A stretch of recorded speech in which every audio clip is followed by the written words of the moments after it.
She was afraid in her apartment that she thought that someone had tried to break in on Thursday night. We live in a world that is always recording.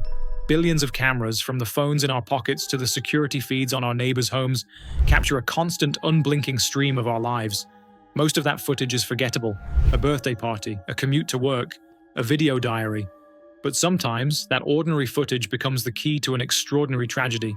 A home video transforms into a chilling psychological record of a mother's final act. A neighbor's camera captures the one fatal lie that brings a killer's entire performance crashing down. Or the memory card recovered from the ocean reveals the last heartbreaking moments of a man who was almost home. These are the clips that end up in an investigator's file. The footage that was never meant to be a clue, but becomes the permanent, disturbing echo of a life cut short.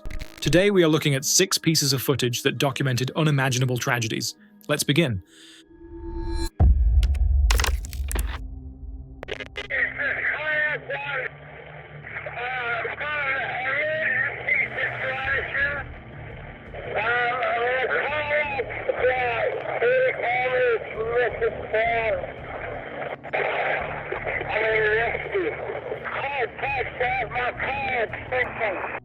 The call cuts out. The New Zealand Coast Guard tries to respond, hailing Kayak 1 again and again. But from the dark expanse of the Tasman Sea, there is only silence. These were the last words anyone would ever hear from Andrew McCauley. After 29 days alone on the water, after paddling 1,600 kilometers, that's 1,000 miles, across one of the most treacherous oceans on Earth, he was just 62 kilometers from the shore, so close he could almost smell the land. He was almost home. To understand what happened out there, you have to understand the man at the center of this mystery. 38-year-old Andrew McCauley was not some reckless thrill-seeker. He was a veteran Australian adventurer, a world-class kayaker, and by all accounts, a loving husband and father. He wasn't the kind of guy who just winged it. He was a planner, a meticulous one. He had successfully kayaked across the treacherous Bass Strait, navigated the Gulf of Carpentaria, and even led an expedition along the bone-chilling coast of Antarctica. This was a man who understood the sea, or so he thought. But he had one dream left, a challenge so big, so audacious, that no one had ever accomplished it. He wanted to be the first person to ever kayak solo, non-stop, from Australia to New Zealand. The stretch of water he had to cross is the Tasman Sea, and calling it a stretch of water is putting it mildly. It is a monster. Most people, even experienced sailors, wouldn't dream of this. We're talking 1,600 kilometers of cold, unpredictable, and achingly isolated water. There's no land. There are no other boats. There's nowhere to hide.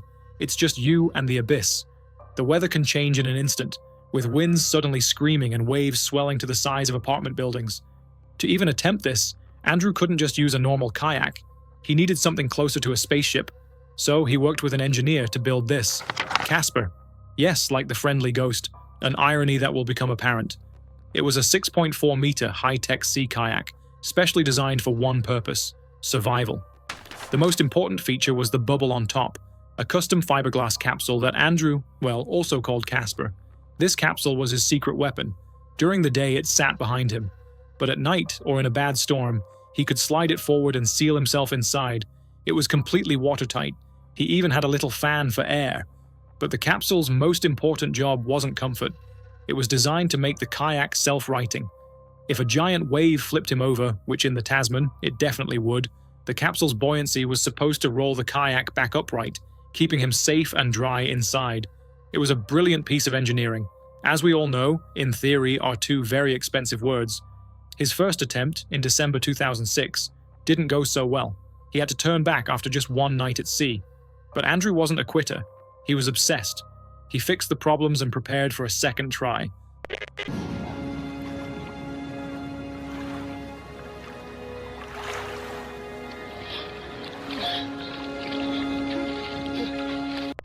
On January 11th, 2007, Andrew kissed his family goodbye and paddled out from Tasmania. The journey had begun. For almost a month, he was completely alone, a tiny yellow speck in a massive dark blue world, and he filmed it. The memory card recovered from his camera gives us a chilling, first-hand look at his journey. The first part of his trip was, about as good as you could hope for. He paddled, he ate, he slept in his Egyptian mommy pod. He filmed the vast, empty ocean. He filmed the seabirds, like albatrosses, that followed him for days. They were his only companions. He was making good time, but he was also exhausted. Paddling for 10 to 12 hours a day, every single day, for weeks, was breaking his body down, and the sea was taking a toll on his mind. And then, on February 7th, the Tasman Sea showed him its true power. A massive storm hit him, a 40-knot gale. For most people, this would be the end of the line, but this is what Andrew and Casper were built for. He sealed himself inside the capsule, and just endured it. The kayak is thrown around like a toy, rolling completely over, time and time again. Andrew is just strapped in, holding on, in the pitch black, as the ocean tries to find a way in. But the system worked. The kayak self-righted, the capsule held. He survived. The next day, February 8th, the storm was gone, and for the first time he could see it. Land, the mountains of New Zealand's South Island. He had made it. He was a day or two behind schedule, but he had done it. He sent a text message to his wife, Vicky, who was already in New Zealand with their son, waiting for him. He told her he was okay and would see her on Sunday morning. There were only 120 kilometers left to go. The worst was over. He was on the home stretch. But the storm had done something to Casper, something Andrew couldn't see, and it had set the final domino in motion. This brings us to February 9th, the final day. We don't have video from this day. The camera's battery had run out. We only have the aftermath, the clues. Andrew was so close to shore. His family was waiting. He was probably daydreaming about a hot shower and seeing his son. We don't know exactly what happened, but based on what the rescuers found, we can piece together a heartbreaking scenario. Remember that storm he survived? It seems it did damage the kayak. One of the swing arms that held the Casper capsule in place was found damaged. It was likely cracked or broken by one of those giant waves. This meant the capsule was no longer stable. Sometime on February 9th, probably in nothing more than choppy water, the kayak capsized again. This should have been routine, a simple drill. But this time, it wasn't. Because the arm was broken, the capsule, that life-saving pod, did the exact opposite of what it was designed to do. Instead of helping the kayak self-right, it likely swung loose, filled with water, and acted like a giant 60-kilogram bucket.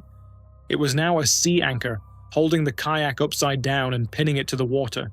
The self-rescue system, his brilliant piece of engineering, had failed, catastrophically. Andrew was thrown into the 15 degrees Celsius, 59 degree Fahrenheit water. He was exhausted from 29 days of paddling, and his boat was stuck, upside down. A yellow tomb. We know what he did next, because of a single crucial piece of evidence, what he didn't have with him. He was not tied to his boat. This is a common rule for sea kayakers. If the boat gets in trouble, you don't want to be tied to it. He must have been holding onto the hull, trying to figure out what to do. The water was freezing. He was losing body heat fast. He knew he was in serious trouble. He had to call for help. His satellite phone and radio were stored in the back hatch. While holding onto the overturned kayak with one hand, in rough seas, he must have opened the hatch and grabbed his radio. At 7:13 p.m. he made the call. He was holding his radio in one hand, and the hull of his kayak in the other, and then a wave, or the current, just pulled them apart. The kayak, even overturned, would have been caught by the wind and drifted faster than a man could swim. He was left alone, treading water, in the middle of the Tasman Sea. A search and rescue operation started immediately, but in the dark, in that huge expanse of ocean, they were looking for a needle in a haystack. The next day, February 10th, a helicopter spotted it. Casper. It was overturned, partially flooded. Rescuers raced to the scene, hoping to find him clinging to it. But there was no one. Andrew Macaulay was not with his vessel. Inside the kayak, they found his equipment, his food, his satellite phone, and his video camera. The memory card inside held the story of his incredible journey and his final days. The search for Andrew continued for 2 more days, but he was never recovered. He was claimed by the sea he had almost conquered. His wife Vicky and his young son Finley were on the shore in New Zealand, waiting for a man who was no longer on his way. The footage he left behind is a powerful and heartbreaking final message. Andrew Macaulay came agonizingly close to achieving the impossible. He proved it could be done. He was a pioneer, a husband, and a father who dared to follow a dream to the very end. The Tasman Sea may have kept him, but his story, his courage, and his footage will never be forgotten. When 25-year-old Frances Elaine Campione met 29-year-old Leonardo Campion back in 2000, they seemed like any other couple, on the surface at least. They got married and lived in the quiet suburb of Bradford, Ontario. But as any good investigator knows, surfaces are made to be scratched. People who knew them said the relationship was rocky from the very start. They were just a mismatched pair. He was outgoing and sociable. She was incredibly quiet, an introvert who neighbors said rarely even smiled. A classic case of opposites attract, or in this case, opposites colliding. This mismatch soon grew into something darker. Elaine became completely convinced that her husband was cheating on her. It got to the point where she would actually follow him in his car to work, positive he was going to meet someone else. In spite of these huge cracks in their relationship, they went on to have 2 daughters. Now, as anyone can guess, adding children to a stressful, paranoid relationship didn't help things. It was like pouring gasoline on a grease fire. Elaine was already struggling with her mental health, and her behavior deeply concerned her husband Leo. He was worried about her ability to properly look after their daughters. She spent periods in psychiatric facilities when her mental state became unstable, and those close to her described moments where she seemed overwhelmed by her own thoughts. Her condition included episodes in which she interpreted ordinary events as threats and believed she was being watched or followed. At one point, she said she had seen non-human figures, and these ideas shaped how she moved through her daily life. She started treating certain colors as symbols of danger and avoided specific cars or objects because she believed they carried negative meaning. Daily routines became complicated, and harmless details turned into triggers that fueled her fear and confusion. Elaine and Leo finally separated in 2005 after an incident that led to Leo's arrest. Elaine accused him of aggressive behavior throughout the relationship, and also raised concerns about how he interacted with their eldest daughter. These allegations became part of the official record, and Elaine temporarily moved with the children to a shelter. Medical documents at the time noted bruising on Elaine that professionals described as consistent with physical force. Leo was charged but denied all wrongdoing and moved out of the family home. The separation quickly escalated into a difficult divorce and a highly contested custody case. During this period, Elaine kept a personal journal addressed to her daughters, expressing her own interpretation of past events and her emotional experiences. The entries reflected the confusion and instability she was experiencing as the legal battle intensified. Elaine and the girls moved into a 4th-floor apartment, while her ex-husband Leo stayed with his parents about half an hour away. He remained concerned about the well-being of his daughters. Due to the ongoing allegations, he wasn't permitted to see the children for nearly a year, and once visitation resumed, it was limited to supervised sessions twice a month. During one of those visits, Leo took photographs with his daughters. When Elaine learned about it, she spoke to the supervision center and expressed strong objections. She described the photos as a form of contamination of her living environment, using that word to explain her discomfort. It became another example of how tense and unstable the situation had become. Elaine's mother, Francine, eventually moved in with her for 3 months to help with the daily routine. During that period, she observed how unpredictable Elaine's behavior could be. Elaine developed the belief that Leo's family had connections to organized crime, an idea triggered simply by seeing 2 Italian men in a lawyer's waiting room. She became convinced that her lawyer was working against her, hired a second one, and soon felt the same way about him. In her mind, multiple people were acting in coordination. A clear cycle began to emerge. When Elaine felt overwhelmed, she would admit herself to a psychiatric facility for short periods, during which her mother or Leo's parents temporarily took care of the children. As soon as she was discharged, sometimes after only a week, she regained custody. The process repeated several times. In the days leading up to the final events, Elaine recorded several home videos. One of them was filmed on her eldest daughter's birthday. The footage shows a quiet morning, Serena waking up with her younger sister, opening presents, and listening to her mother sing Happy Birthday. The recording depicts what appears to be a warm family moment. Happy birthday to you. Happy birthday to you. Happy birthday, Serena. Happy birthday to you. But the recording shows a noticeable difference between the calm family moment on camera and what Elaine says over the audio. Her tone shifts, and she begins describing what she believed were years of physical, emotional, and psychological mistreatment from her ex-husband. She talks about wanting distance from the conflict and expresses a desire for what she sees as justice in the situation. Even during this birthday footage, her voice and behavior show that she was in a highly distressed and unsettled state. Deplorable, horrible, messy, filthy apartment that supposedly my 2 children and I live in, and it's just a horrible, horrible mess. Yeah.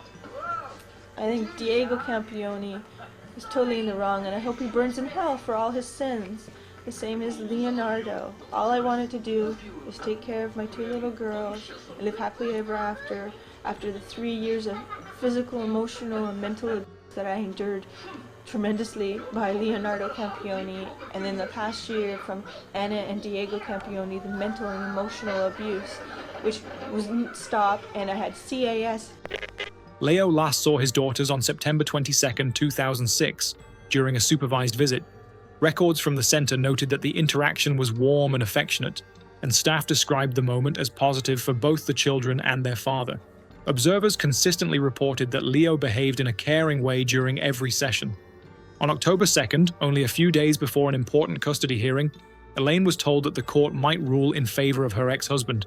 For her, this possibility fed directly into the fears and distorted beliefs she had been expressing for months. She interpreted the situation as confirmation that someone was going to take her children away. That same evening, Elaine recorded another video of her daughters. The footage shows the 2 girls spending a quiet moment together, drawing and playing. The camera shuts off at 8:39 p.m. To get all the rights, and my poor 3-year-old, I did everything to protect. And what are you saying, Sophia? What do you want? Please? What happened immediately afterward remains unknown. By that night, both daughters had lost their lives. At 9:27 p.m., the video camera switches on again. The footage shows Elaine sitting on the couch by herself, looking directly into the lens. Investigators later concluded that this recording was made after the incident, based on the fact that she referred to her daughters in the past tense. Look at the videotapes. Look how happy they were. Look at the photographs from since we left you, Leo. How happy we were. We were so happy without you, and you couldn't let us go. You are the most mean man on the face of the earth. Your family just couldn't let us be happy. In the recording, she is visibly distressed and speaks directly to her ex-husband. She accuses him of causing years of emotional turmoil and insists that he is responsible for the situation that unfolded. She shifts all accountability away from herself and frames her actions entirely through her own perception of how she had been treated. Throughout the video, she portrays herself as reacting to circumstances she believed were beyond her control. I truly, truly hate you. You can take your engagement ring and you can shove it where the sun don't shine because it's cursed. I truly believe it is a cursed ring. And you're the devil. You are truly the devil. And I hate you. I hate you. I hate you. I hate you. I hate you. I hate you. And I want you to know how much I hate you.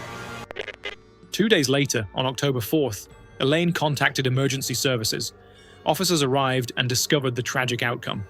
Elaine was taken into custody immediately. Where do you think your children are now? I assume my husband has. We understand you've been charged with murder. You understand that both the children, Sophia and Serena, are both deceased.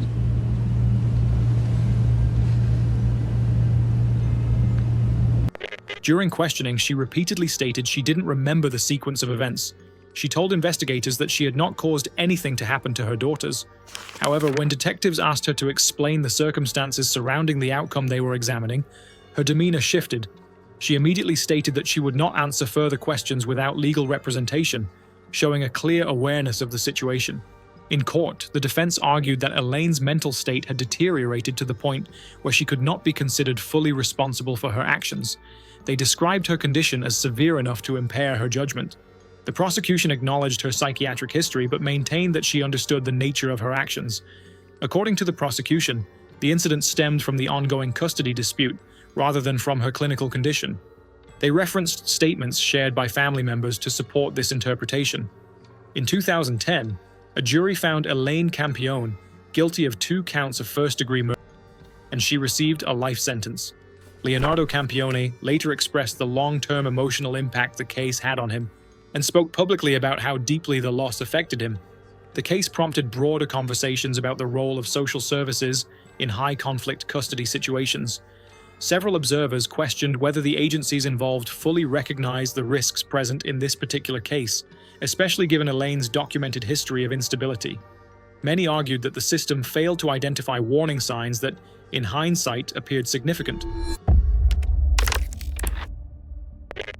On the glowing screens of the internet, this was the life Shanann Watts curated for the world. A seemingly loving husband, Chris, 2 bright, beautiful daughters, Bella and Cece, and a new baby boy, Nico, on the way. To her thousands of followers, it was a fairy tale, a picture-perfect life. But on August 13th, 2018, that digital fairy tale wasn't just shattered, it was obliterated. That was Shannon's friend, Nicole Atkinson. She had just dropped Shannon off at her home in Frederick, Colorado, at nearly 2 in the morning after a business trip. But the next day, Shannon missed a doctor's appointment. She wasn't answering calls, she wasn't answering texts. Nicole went to the house. When no one answered, she called the police. The first officer on the scene finds Nicole frantic with worry. She knows her friend. She knows Shannon would never leave her phone, her purse, or her children's medicine, and she certainly wouldn't miss a checkup for her unborn son. A few minutes later, Chris Watts arrives home from work, and while Nicole is panicked, Chris seems almost detached, like a bystander. He lets the police into the home. Inside, it's just as Nicole feared. Shannon's phone is on the counter. Her wedding ring is by the bed. The beds are stripped, which Chris explains is just Shannon's habit of washing the sheets after a trip. But there is no sign of Shannon, no sign of Bella, no sign of Cece. The house is locked from the inside. Chris tells the officer that he and Shannon had an emotional talk that morning, and she had taken the kids to a friend's house. But here's the first crack in the facade. He can't seem to remember the friend's name. Convenient.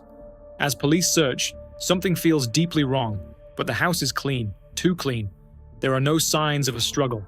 With no evidence of a crime, all police can do is file a missing persons report. The next day, Chris Watts takes his story public. He steps into the spotlight. He stands on his own porch in front of the cameras and delivers a performance. He pleads for his family's safe return. But psychologists and body language experts would later point out the strange lack of genuine grief. He seems uncomfortable. He's not a very good actor, and there's a reason he's so nervous. He's forgetting one crucial detail. His neighbor has a camera. The neighbor, Nathan, had a security camera pointed directly at Chris's driveway. The police, with Chris in tow, ask to review the footage. And this is the moment the entire case breaks wide open. The neighbor mentions it offhand. He never backs his truck into the driveway. Chris always parked on the street. Always. He was particular about not getting oil stains on the driveway. But the footage from that morning, just after 5 a.m., tells a different story. The camera shows Chris Watts backing his work truck right up to the garage. He's seen loading things into the cab, things that he would later tell police were his tools. But watching the video, the neighbor isn't convinced. The officer sees it too. Chris's story is unraveling. The footage shows no one leaving the house except Chris, not Shannon, not the girls. The police now have a prime suspect. They ask Chris to come to the station for a formal interview. They also ask him to take a polygraph test. He agrees. He's about to find out that his skills as a liar are, well, not great. The polygraph agent, Tammy Lee, runs a baseline test. She asks him to deliberately tell a lie so the machine can get a reading. The result is almost comical. It's a good thing, she says. It means he's not a good liar. Oh, the irony. But when the real questions start, the machine screams a different story. Do you know where Shanann is? No. Did you have anything to do with their disappearance? No. After the test, the agents come back in. The mood in the room has turned to ice. Chris failed. And not just by a little. Investigators would later say he scored a -18. It was one of the lowest scores they had ever seen. The deception was off the charts. He tries to deny it. He squirms. He gets defensive. He's a fish on a hook. But the agents know. They see a man cornered. So, they offer him a way out. A new story. A lifeline. Agent Lee throws out a scenario. What if Shanann did something? What if he came home and Shanann had done something terrible to the girls? What if he just reacted? He latches onto it. He breaks. He asks to speak to his father, who had flown in to support him. The agents agree, but they are listening. That was the first confession. He tells his father that he came home to find that Shannon had done the unthinkable to their daughters after their fight, and in a blind fit of rage, he was responsible for what happened to Shanann. It's a shocking story, and the investigators don't buy it for a second. It doesn't match the evidence. It doesn't match the polygraph. It doesn't match the neighbor's camera. But in telling this lie, Chris has admitted to one thing. He knows where they are. He tells the agents he put their bodies at a work site. The site is called Survey 319, a remote oil field where Chris worked. Investigators rushed to the location and discovered Shannon. Chris then revealed where he had concealed his daughters at the work site. The recovery operation took 14 hours in hazardous conditions. The crews would later describe the profound impact the case had on them. The lead detective on the case, Dave Bombover, would later be diagnosed with severe PTSD. As he said, the case broke the people who solved it. With the truth of the location revealed, the rest of Chris's story collapses. He was arrested. And in the months that followed, from a prison cell, the full calculated truth finally oozed out. It wasn't a fit of rage, it was a plan. This is Nicole Kessinger. She was Chris's motive, the reason for the new life he craved. While Shanann was in North Carolina with the girls, Chris had started an intense affair. He was living a double life. He was sending loving texts to Kessinger while searching the internet for wedding dresses and secluded vacation spots. He was already building a new future on the ashes of his old one. He had a new life planned, and his family, his pregnant wife and 2 daughters, were just an obstacle. In his final confession, he admitted everything. He had been planning it for weeks. That morning, after Shanann got home, they argued. He told her he didn't love her, that he wanted out. And then, in their bedroom, he ended her life. He transported his family to the remote work site. The investigation revealed the calculated and disturbing nature of his actions. We find ourselves in the city of Macon in central Georgia. It's the kind of place residents describe as slow, relaxing, a town where everyone knows your name, and for the most part, that's a good thing. It's generally a quiet, peaceful corner of the world. In 2008, a 27-year-old woman named Lauren Giddings arrived, bringing her own light to this sleepy town. She was driven, smart, and carried a big dream: to become a public defender, a voice for those who had none. Lauren was the oldest of 3 sisters, a natural leader, and her family joked that the real star of the Giddings clan was her dog Butterbean. You gotta love a family with their priorities straight. Lauren had just graduated from Mercer University's School of Law in the spring of 2011. She was in a long-distance relationship with a lawyer named David, who was getting ready to propose. Life was good. After graduation, she decided to stay in Macon to study for the Georgia bar exam. She lived in an apartment complex called Barrister's Hall, right across from the campus, built just for law students. But in that quiet apartment, a primal, creeping dread started to take hold. Lauren started to feel like something was deeply wrong. She told her sister she was convinced someone had been coming into her apartment. Things were moved, objects not where she left them. There was a weird energy she couldn't explain. That cold spot on the stairs feeling. But there was no sign of a forced entry, so she couldn't prove it. It was her word against the silence. On June 25, 2011, she sent an email to her boyfriend David about her concerns. He told her not to worry, that it was probably just some local kids messing around, and that she was just stir-crazy from studying so hard. In his defense, my neighbor is a shadow-dwelling creep, probably wasn't high on his list of differentials. Lauren then sent a mass message to her friends, reading in part, "Hey guys, I'm hunkering down to study for the bar. Please don't be offended if I don't respond." And just like that, she went silent. For a few days, nobody worried. She was studying, after all. But then, her best friend and her sister Caitlin, who was on her honeymoon, started to get a bad feeling. Lauren wasn't answering any texts. She wasn't replying to any photos. This wasn't just focusing. Something was wrong. Caitlin asked a fellow student, Ashley, to stop by Lauren's apartment. Ashley tried calling, but Lauren's phone went straight to voicemail. The first red flag. When Ashley and her boyfriend pulled up, they saw Lauren's car still parked outside. Red flag number 2. They used a spare key to let themselves in. Lauren's purse, her law books, her cell phone, and her laptop were all there. The things everyone agreed she would never ever leave behind. Especially not her phone. I mean, come on, who leaves their phone? It's practically an appendage. The next morning, June 30th, the police were called. At 9 a.m., officers arrived at apartment number 2. Right away, they noted no signs of a forced entry, and no signs of a struggle. But they could all agree something was definitely wrong. They began combing through her rooms. They used a spray called luminol, which reacts to traces of blood. Everything came up clean, but when they used it in Lauren's bathroom, the result was very different. Her bathroom showed clear signs of a massive cleanup attempt. The evidence was undeniable. The police knew they were no longer looking for a missing person. They were looking for what was left of Lauren. As they moved their search outside, a strong breeze blew across the parking lot. and it brought a smell with it, an odor that stopped them in their tracks. They were standing near the complex's large trash bins. It was, unmistakably, the smell of the profound and final end. Police opened the lid and made a discovery that would haunt their nightmares forever. Inside, wrapped in a black bag, was the unthinkable. In a strange twist of fate, the police cars parked at the entrance had blocked the trash removal van, which was scheduled for pickup right at that moment. If the police had been just a few minutes later, all traces would have been gone, vanished into a landfill. Testing later confirmed the tragic discovery was indeed Lauren Giddings. Lauren's boyfriend David was devastated, but he was in California on a golfing trip. His alibi was solid. Her ex, Joe, was also quickly ruled out. The authorities wanted to search every home in the block. Everyone was happy to help. Everyone except for one person, 25-year-old Stephen McDaniel. He was a fellow law student, also prepping for the bar. He lived in apartment number 4, right next door to Lauren. When police asked to search his apartment, he refused. This was odd, but what was even odder was his behavior. He had been part of the initial search party with Lauren's friends, and now he was loitering around the crime scene, watching everything. As the media arrived, Stephen was one of the first people to give an interview, and this footage is where the case cracked wide open. He introduces himself as her neighbor. He seems nervous but helpful. He even offers a theory.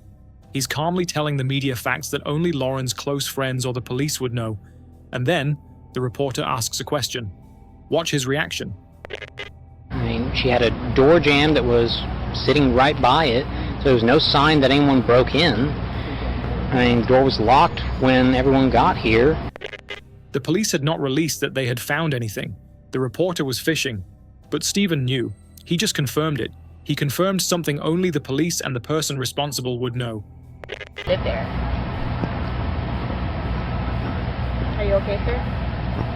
I think I need to sit down. Okay.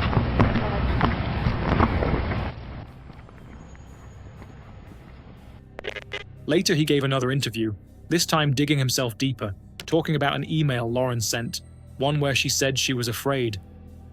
She was afraid in her apartment that she thought that someone had tried to break in on Thursday night, and she was afraid to stay in there. A few hours later, police finally got into his apartment, and it was a window into a deeply weird psyche. He was stockpiling food, energy drinks, and various weapons.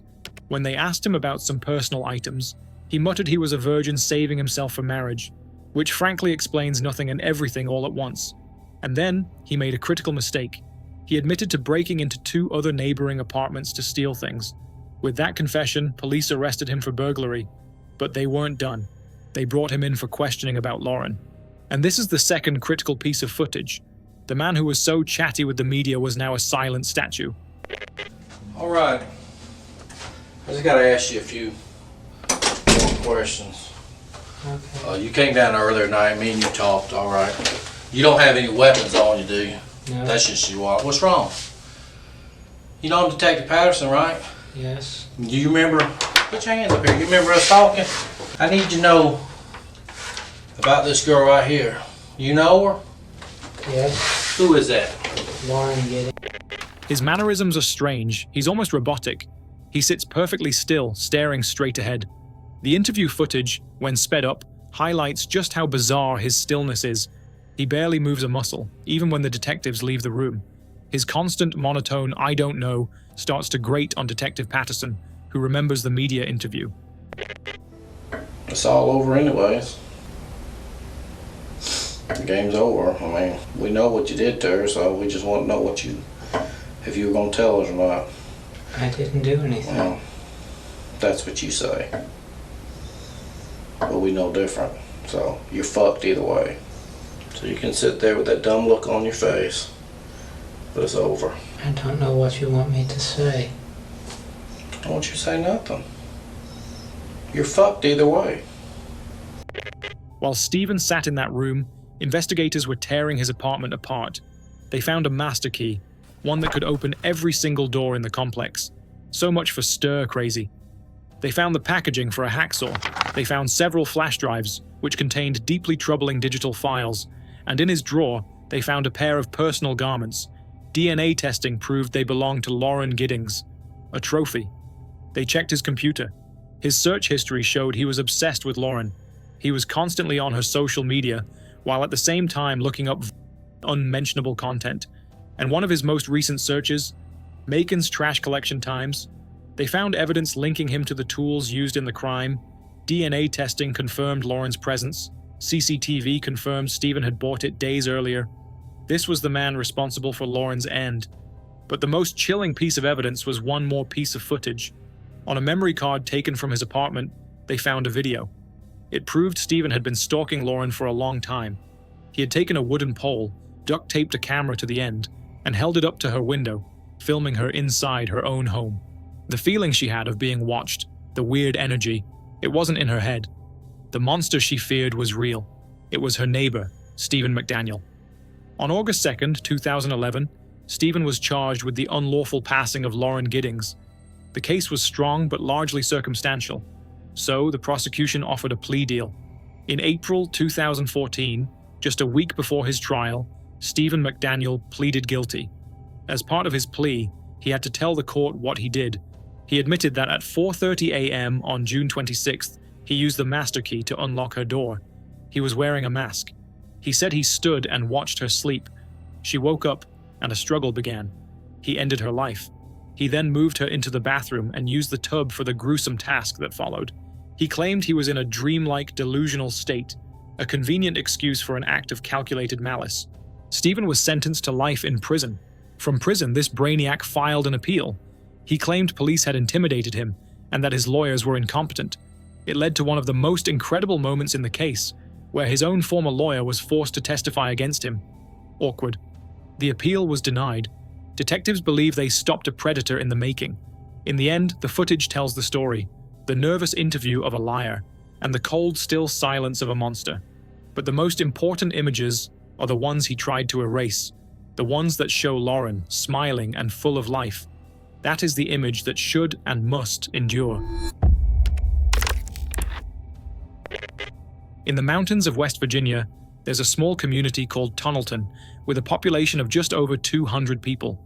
This is the kind of place where everybody knows each other, where families have lived for generations. Well, gossip travels faster than fiber optics.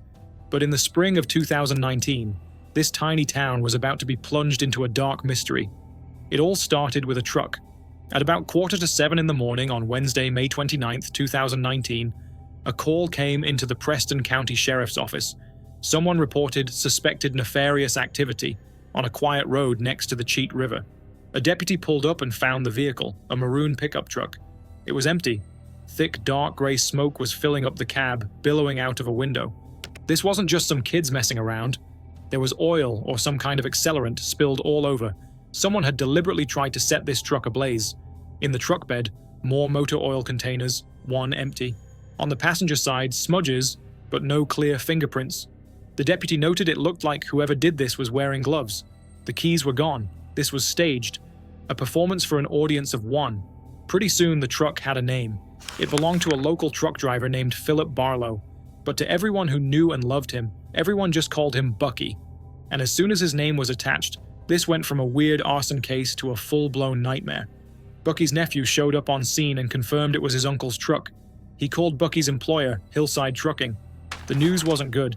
Bucky never showed up for his shift that morning. And for a guy like Bucky, a man who lived by the clock, that was unheard of. He was known for being perhaps the most reliable guy around. A 61-year-old man who was just painfully close, weeks away from a well-deserved retirement. He and his fiancée of 17 years, Mary, were all set to move to Indiana and start their new life. Bucky wasn't the kind of guy to just disappear. He was, by all accounts, a total sweetheart. The kind of man this world doesn't make enough of. His fiancée, Mary, had spoken to him right before he left for work, just before midnight. He was supposed to clock in around 12:15 a.m. He never made it. The clock started ticking and Bucky was gone. A missing persons investigation started immediately. Police went to his workplace, Hillside Trucking. His co-workers were worried, and then they said something that would send the investigation and the whole town spinning.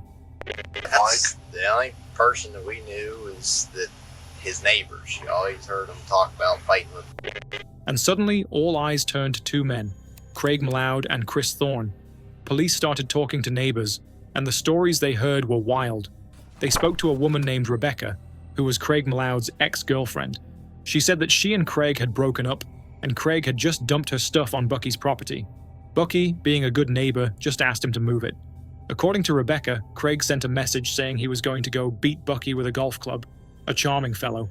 That message was sent the day before Bucky went missing. People were so convinced it was Maloud and Thorne that they started their own vigilante investigations, playing detective, trying to trick Chris Thorne into a confession, offering him reward money just to say where Bucky was.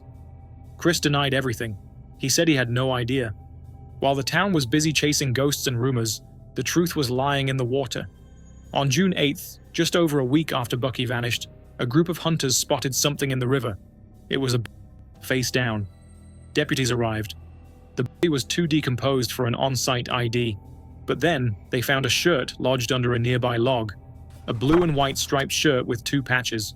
One read Hillside Trucking, the other read Phillip. They had found Bucky. The rumors were all wrong.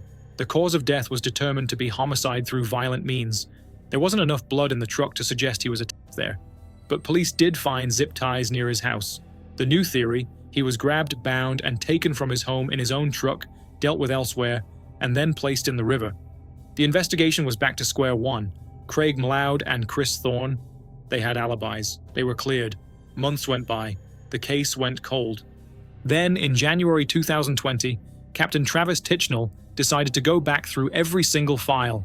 He reviewed every witness statement, every piece of body cam footage, and that's when he saw a tiny little lie. Bucky's next-door neighbors, the ones who weren't part of the rumor mill, were Laura Martin and Robert Bobby Quinn. When the deputy asked them if they heard anything, Laura said no. You don't hear when he leaves or anything. I know it's early in the morning. And there, you got the sand turned on high and washer and dryer running. You can't. A washer and dryer. Fair enough, those things can make a racket. But Captain Tichnell kept digging. He found a second interview with them from July. This time they said they heard nothing because their air conditioner was running full blast. So, which was it? The spin cycle or the AC? A classic domestic appliance dilemma. The captain spoke to Bucky's fiancée, Mary. She was positive. She said, no, there was no air conditioner in their window when I got back. They didn't put that in until late June or early July. Bucky went missing in May. That's a big inconsistency. But here's the knockout blow. Tichnell also learned Laura and Bobby didn't even own a washing machine. They lied, twice, about household appliances. Seriously? Why would you lie about that? Investigators tracked them down, and in a twist of fate, they were already in a Maryland jail for a completely different crime, a string of storage break-ins, not exactly criminal masterminds. Police brought Bobby Quinn in, and they decided to play a little hardball, a little jailhouse psychology. They knew Bobby and Laura were a couple, but they'd been monitoring their jail calls, and Laura, well, she hadn't exactly been faithful, and she was talking about it on a recorded line. They played the calls for Bobby, and just like that, his loyalty shattered. He started talking and he blamed everything on Laura. He said it was her idea. They needed money. They waited for Bucky to come out for work. Laura attacked him. A struggle started. Bobby stepped in. They forced Bucky, this 61-year-old man, into his own truck. They drove him to a spot called Fortney Mills, under a bridge. And there, by the water, Bobby says Laura did the unspeakable. He said she threw Bucky's wallet in the water and told him to get on his knees. Bobby's story was clear. I was just there. Laura did it. Now it's Laura's turn. She doesn't know Bobby just spilled everything, but the police had more than just Bobby's word. They had a cellmate, a woman who shared a cell with Laura, and the cellmate told police that Laura bragged about it. The cellmate recounted disturbing, specific details only the perpetrator would know. She said Laura described the final, awful moments of the encounter, and Laura reportedly made a chilling comment that the experience was the coolest thing she had ever heard. The cellmate said Laura showed disturbing callousness about what happened, even claiming they went through Bucky's belongings afterward. Faced with the sheer weight of her own cruelty, Laura talked, and just like Bobby, she blamed him. A perfect cowardly match.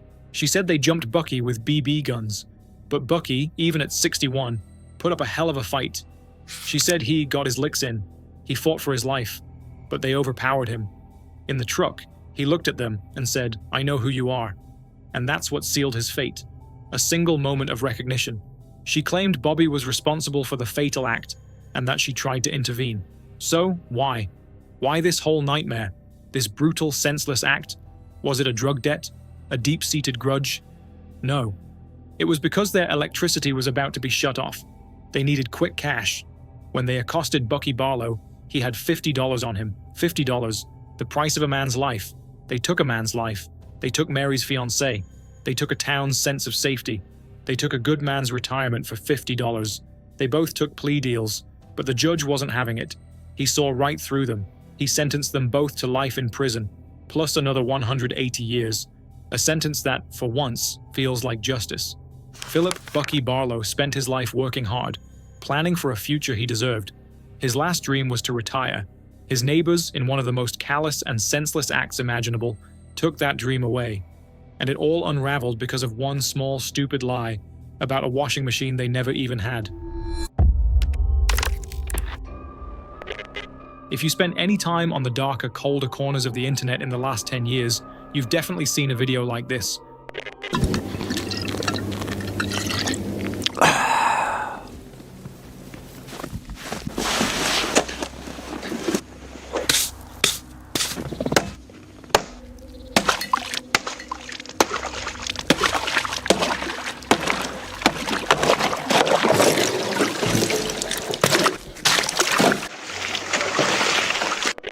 A man, a beard, a baffling lack of clothing, and a level of comfort with freezing cold water that just doesn't seem human. It's the kind of video that makes you check your own thermostat. This was Tor Eckhoff, but the internet knew him as Apator. His channel was a window into a wild, beautiful, and profoundly cold world. He had over 1 million people following his adventures, and his videos were watched hundreds of millions of times. He was a Norwegian legend, a YouTube icon, and to many, he was the cheerful, silent king of winter. On November 22nd, 2021, Tor posted a video. The title was, "I am not dead, I am 57 today." It was his 57th birthday, and in the video, he was doing classic Apator things. He was sitting in a freezing outdoor bathtub, holding a bottle of his favorite vodka, and he had a 57 written on his head.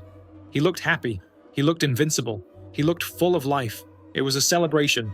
His fans loved it. They flooded the comments with birthday wishes. It was just another wonderful, weird, and happy video from Tor. But what his fans, what no one knew, was that this was a curtain call. This would be the last video he would ever post. Just 5 days later, Tor Eckhoff was gone. The man who famously told the world, "I am not dead," had found his final rest.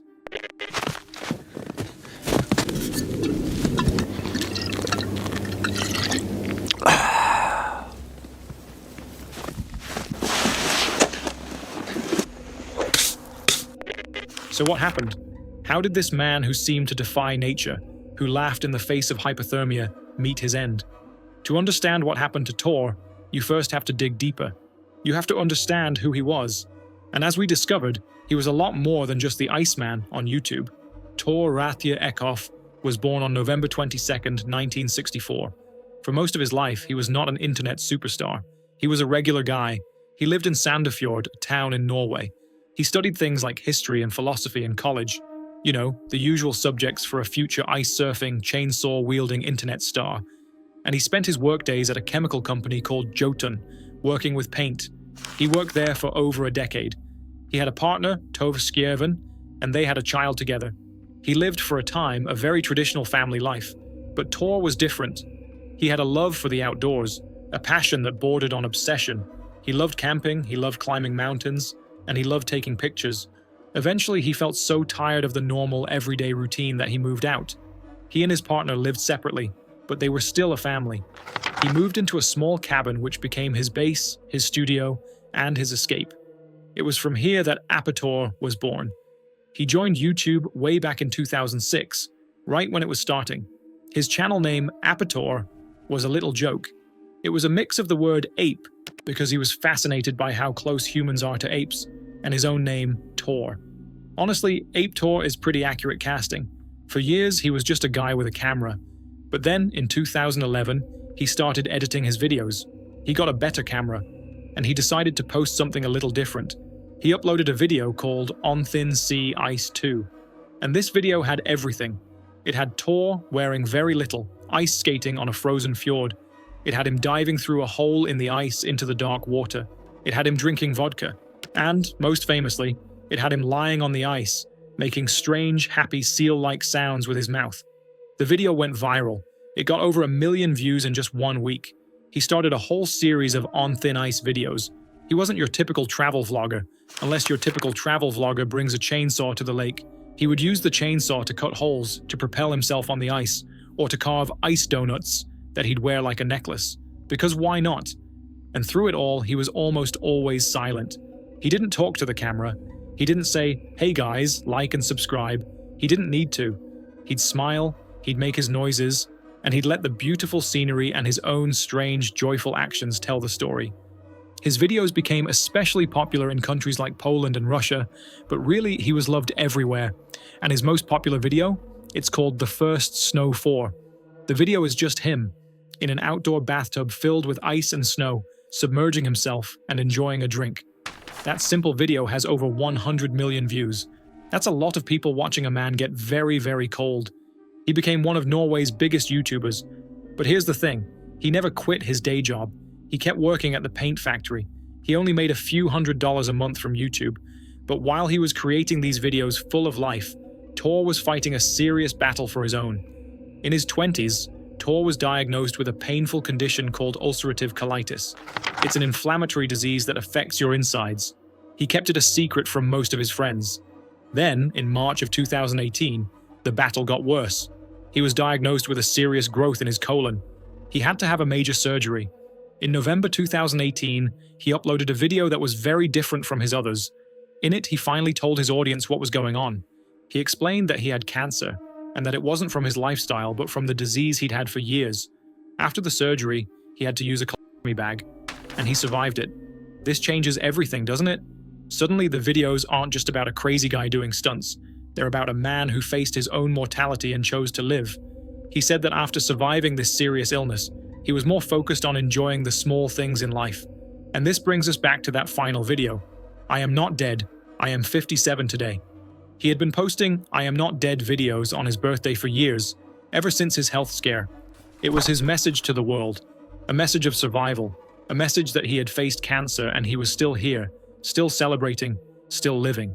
5 days after he posted that video, on November 26th, 2021, Tor went to a lake called Jacob's Dam, near the town of Kongsberg. He was, as always, going to film a video. The ice on the lake was thin. Witnesses later said they heard him call out for help. The ice had broken. Tor fell into the freezing water. Rescuers were alerted. Divers were sent in, and they managed to pull him from the lake. He was flown by air ambulance to a hospital in Oslo. Doctors did everything they could, but he had been underwater for too long. On November 27th, 2021, Tor Eckhoff was declared gone. The news was an unbelievable shock.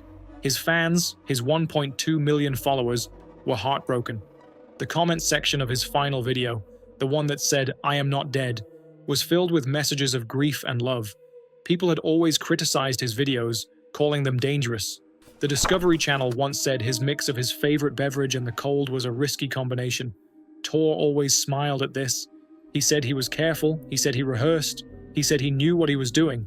He'd been practicing falling through ice and getting out safely ever since a small accident years before. But on this day, something went terribly wrong. Tor Eckhoff left this world doing what he loved. He was out in the nature he adored, creating the art that made him, and so many others, happy. His videos are still there. He was gone. But his memory, his joy, and his message to enjoy the small things, that will never fade.